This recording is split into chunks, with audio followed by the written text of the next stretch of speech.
Assalamualaikum warahmatullahi wabarakatuh. Alhamdulillahirabbil alamin. Wabihi nasta'inu ala umurid dunya waddin. Sayyidina wa maulana Muhammadin wa ala alihi wa ashabihi ajma'in. Rabbis shrahli sadri wa yassirli amri wahlul 'uqdatam min lisani yafqahu qawli. Amma ba'd. Alhamdulillah, pada hari ini kita Pondok Pesantren MI Tahfidzul Quran Amsilati mewisuda santri yang BUA sebanyak 21 dan Amsilati sebanyak 20. Tepuk tangan buat mereka.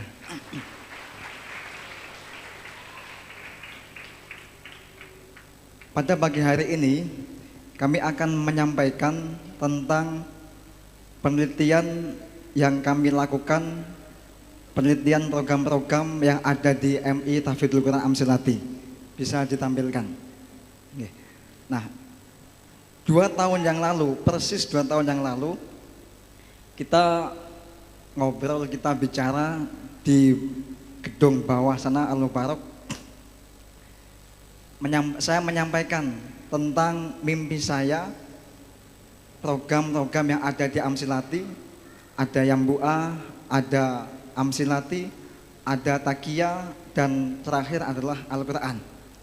Saat itu kami belum memiliki bukti yang valid, belum memiliki bukti yang kuat.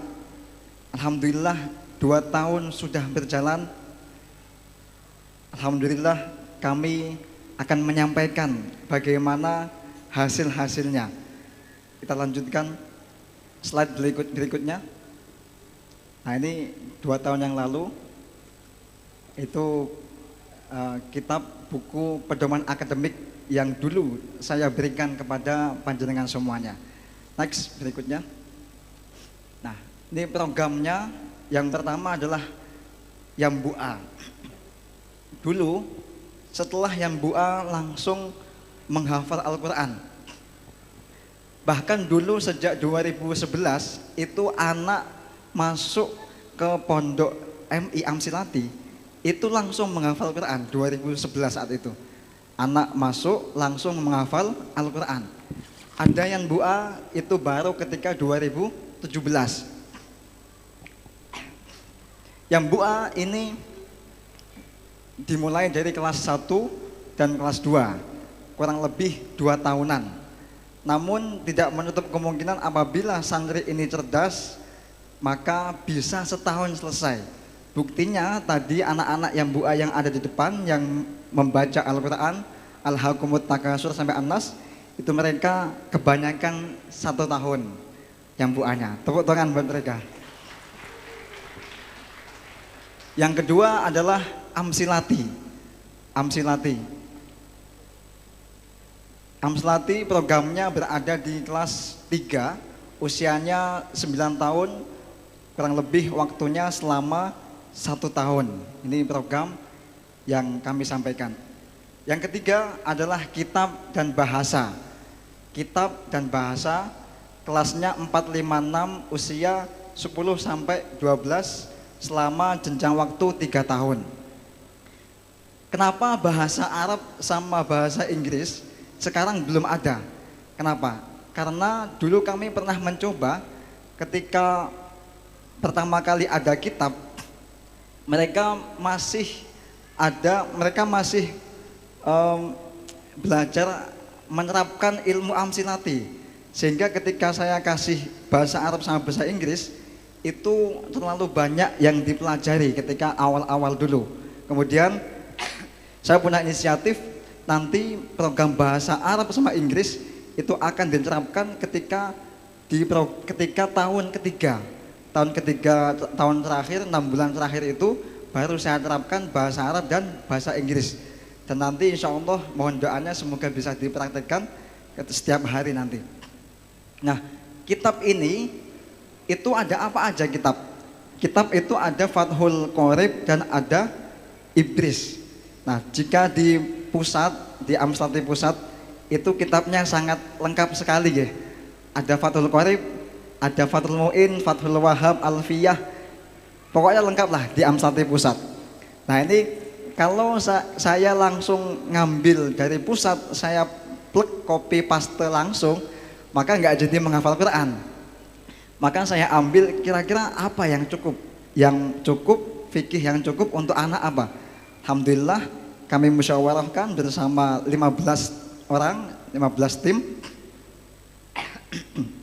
Cukup Fathul Qorib. Dan untuk Al-Qur'annya itu kita menggunakan Ibris.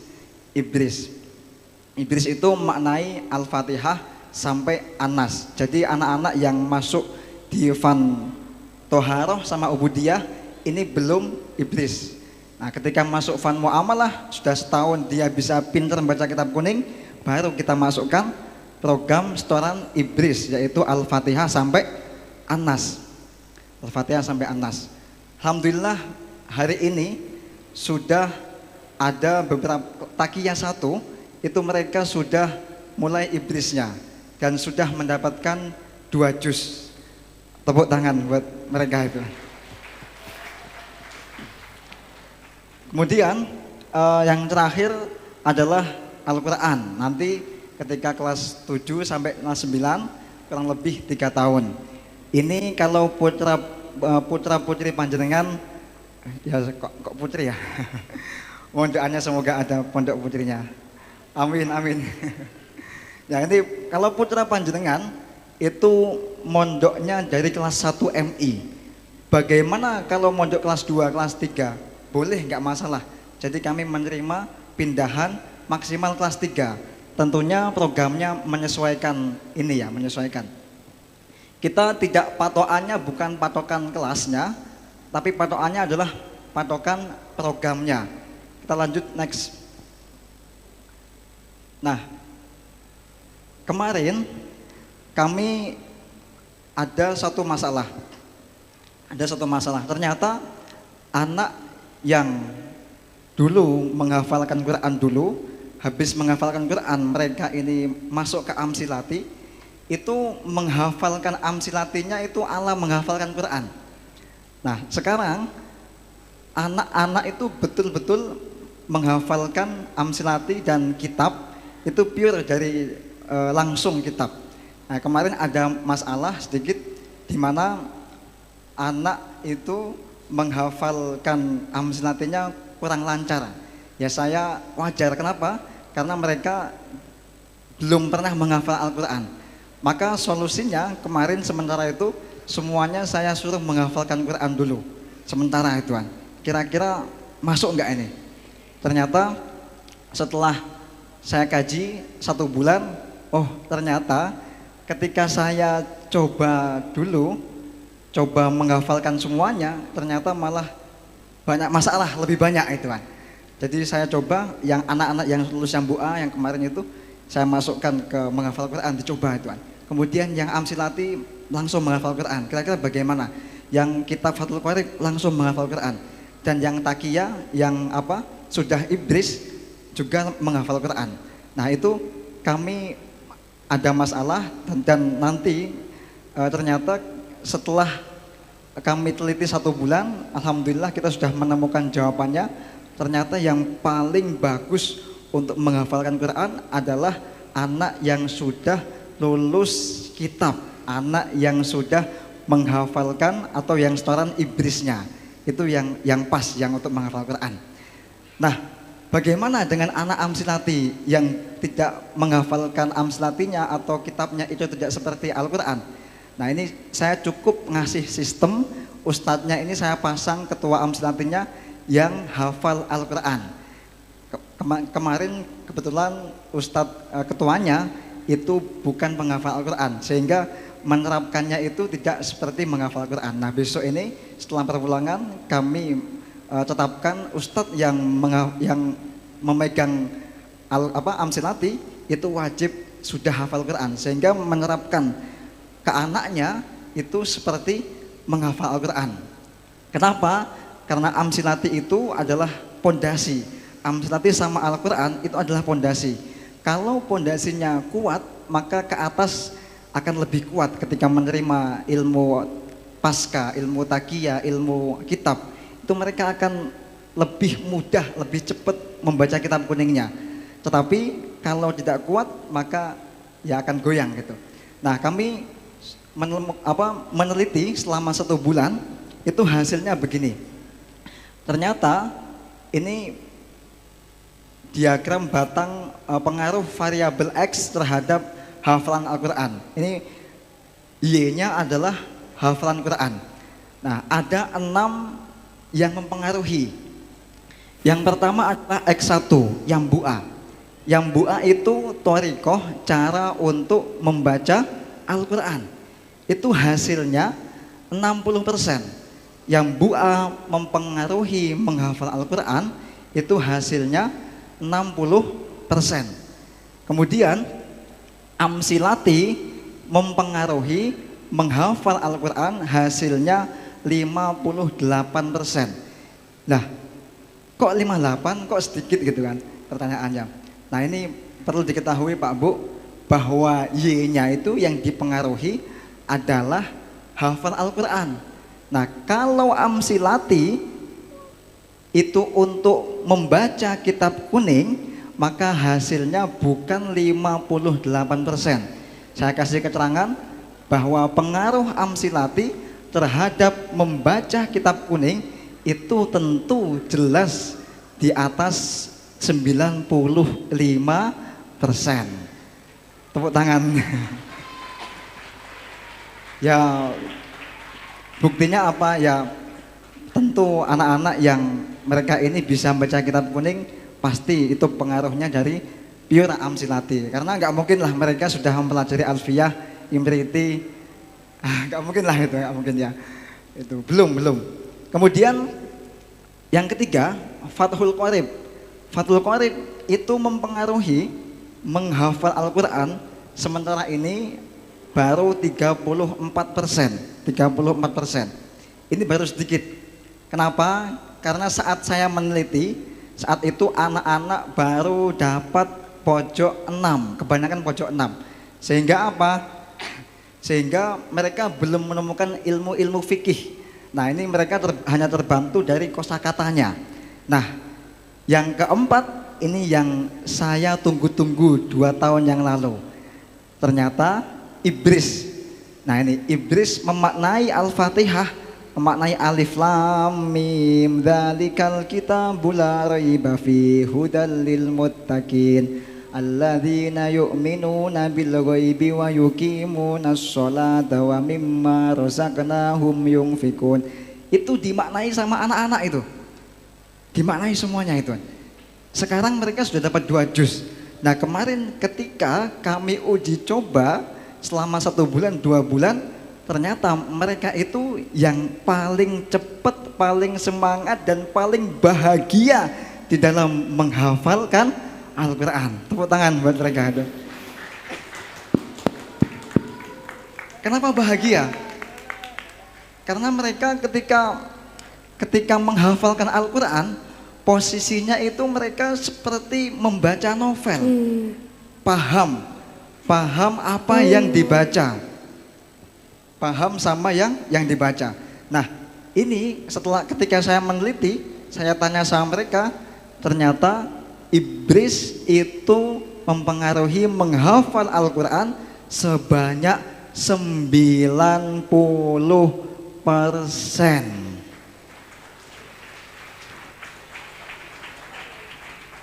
Yang kelima, sistem. Yang kelima tentang sistem. Apa itu sistem? Apa itu sistem? Sistem adalah kami menyiapkan ustadznya, kami menyiapkan waktunya, ada subuh. Saat ini hanya subuh aja ya, karena 80% masih kita gunakan untuk amsilati sama kitab. Nah, Quran itu kita masukkan di subuh aja. Nah, sistem adanya waktu subuh untuk menghafal Al-Quran, membaca Al-Quran, dan adanya ustadz yang membimbing, itulah namanya sistem.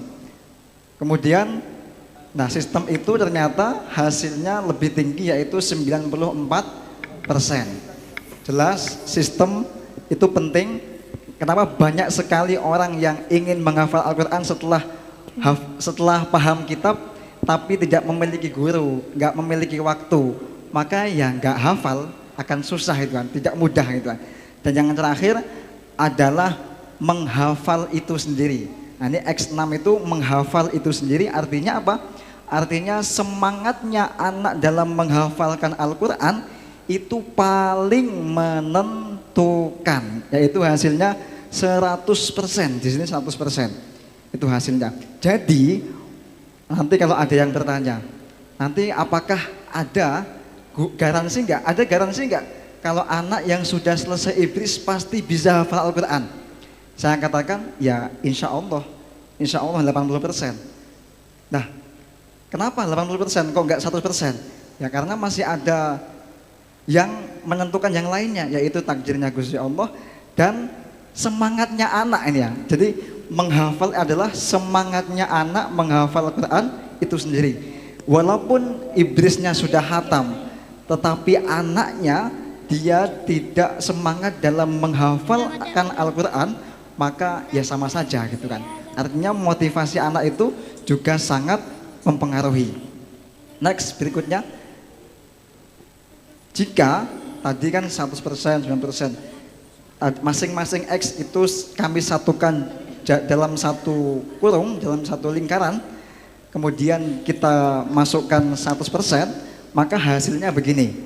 X1 yang Bu A 13,8%, X2 Amsilati 13,3%, kemudian Fathul Qorib mempengaruhinya 7,8%, kemudian yang keempat X4 Ibris mempengaruhinya 20,6%, dan X5 sistem mempengaruhinya 21,6%, dan X6 menghafal mempengaruhinya 22,9%.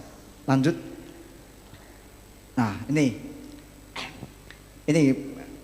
tabel berikutnya. Jika menghafalkan Al-Quran ketika yang Bu A, maka powernya, energinya itu 58,3%.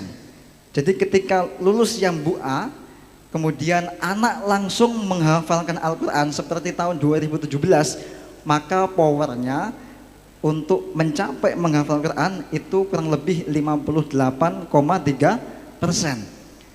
Jika anak lulus Amsilati, kemudian dia langsung menghafalkan Al-Quran, maka ada tambahan ilmu, tambahan power, tambahan energi kurang lebih 71 sampai 6%. Kalau anak yang terakhir ini yang paling luar biasa, kalau anak sudah yang Bu A, kemudian Amsilati, kemudian kitabnya ada Fathul Qorib, ada Ibris, maka hasilnya 100% kan.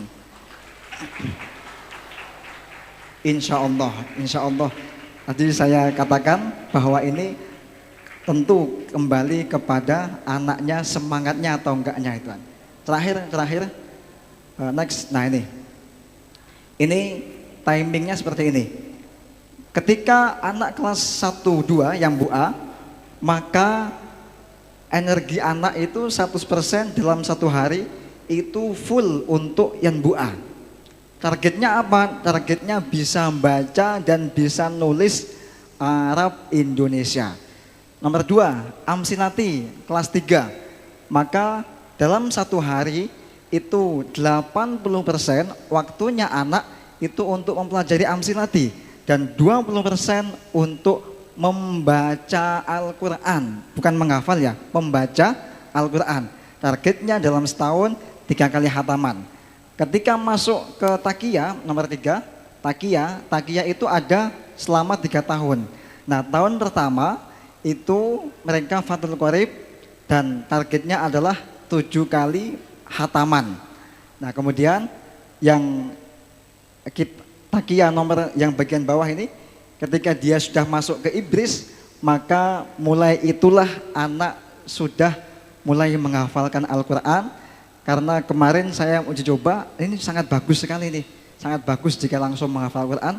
Maka anak yang Takia 1 setelah perpulangan nanti, mereka menghafalkan Al-Quran setiap subuh. Setiap subuhnya mereka menghafal Al-Quran. Jadi yang 80% itu untuk kitab, dan 20% di subuh harinya itu untuk menghafalkan Al-Quran. Kita syukuri walaupun dapat 5 atau sampai 10 juz dalam jangka waktu 1 sampai 2 tahun. Dan yang terakhir, ketika masuk di tahfidz Quran, insya Allah kelas 7 sampai kelas 9, ini targetnya adalah 30 juz hatam Al-Quran, di mana 80% dalam satu hari itu untuk menghafalkan Al-Quran dan 20% untuk ngaji kitab bandongan. Tentu ini nggak boleh pisah antara kitab sama Quran, nggak boleh pisah. Dan nanti kita akan ada ngaji bandongan, ngaji tafsir, ngaji kitab lainnya lah. Jadi itu yang bisa kami sampaikan. Next, terakhir. Oke, terima kasih. Semoga anak-anak kita semua Allah jadikan mereka santri, anak-anak yang soleh-solehah, kemudian alim-alimah, dan mereka bisa mencapai tujuan yaitu tahfidz Quran. Amin Allahumma amin. Al-Fatihah.